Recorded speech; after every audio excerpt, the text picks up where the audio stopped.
punsi kadom ta na chaliba kangjil horo na na aroi ba panthum pham aroi ba panthum pham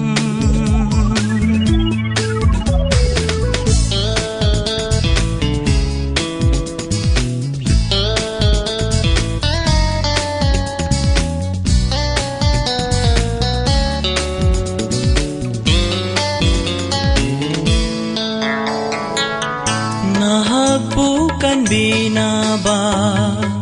numi lai ngai shida thaza horo nang prabhu jishu na nai thaza horo krista bu matam asida aran khubam phangna ba naki punsi kadom ta na chaliba khangjil horo na na aroi ba panthum pham aroi ba panthum pham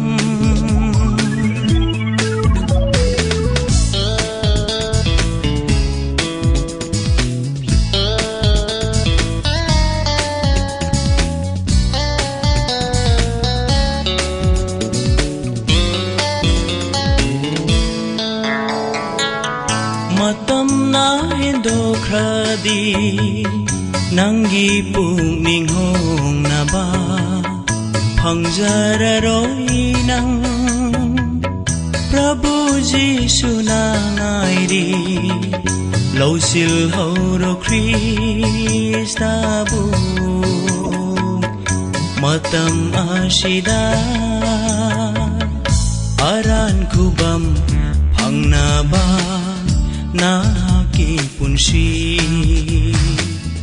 kadom ta na chaliba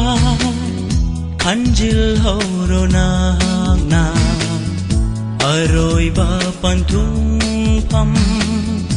aroi ba panthum